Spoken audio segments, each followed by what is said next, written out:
You're not in danger, nothing bad is happening, life is actually fine right now. And yet there's this feeling, low, humming, a kind of dread you can't locate or explain. You look around for the source and there isn't one. That's what makes it worse. At least fear makes sense. Fear has an object, something happened, something is happening, and your body is responding. But this is anxiety with no cause.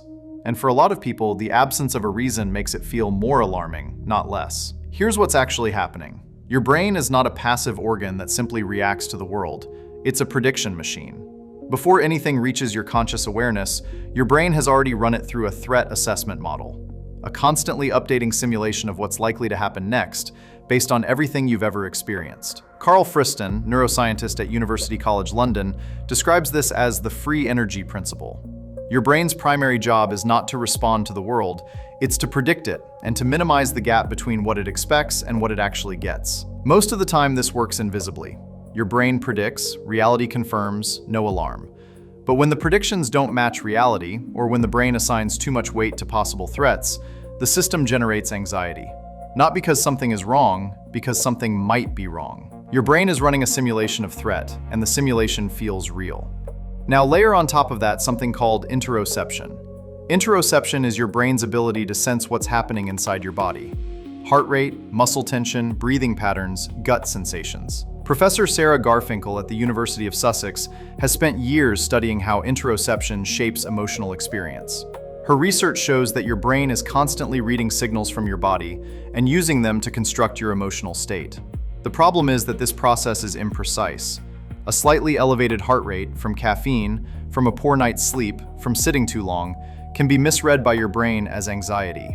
A mild tension in your chest, from posture, from digestion, from cold air, can be interpreted as unease.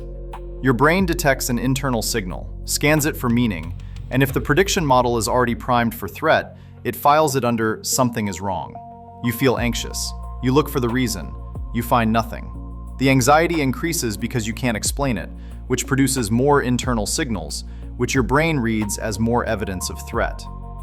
Antonio Damasio, the neuroscientist behind the somatic marker hypothesis, showed that bodily states are not separate from thought. They feed directly into how we process and interpret our experience. The body signals the brain.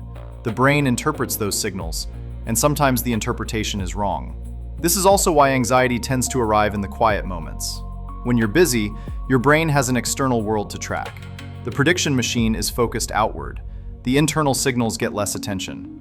When you slow down, lying in bed, sitting in traffic, waiting in a quiet room, the brain turns inward.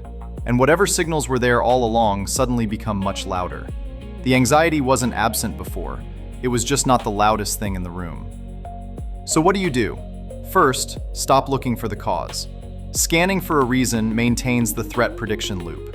Every time you search for what's wrong and don't find it, your brain logs that as unresolved. The loop continues. Instead, name the experience without attaching it to a cause. I feel anxious right now. That's a body state, not a verdict on your life. Second, give the prediction machine something real to work with. Anxiety with no cause is often anxiety being generated by the brain's uncertainty, its inability to locate a specific threat. Grounding exercises, naming 5 things you can see, 4 you can hear, 3 you can touch, work not because they're distracting, but because they give the prediction machine real incoming data to process. External information reduces the weight of the internal simulation. Third, address the body signals directly. If interoception is the pathway, slow breathing is one of the most researched ways to change what the brain is reading. A longer exhale than inhale activates the parasympathetic nervous system and sends a different signal, not danger, rest. Your brain reads the new signal. The prediction updates. So the next time the dread arrives with no address, don't go looking for what's wrong. Name it without a cause. I feel anxious right now. That's a body state, not a verdict on your life. Give the prediction machine something real. Ground yourself in what's actually here, and let the exhale do what the explanation can't. Your brain isn't broken. It's just taking its job very seriously, even when the job isn't necessary right now.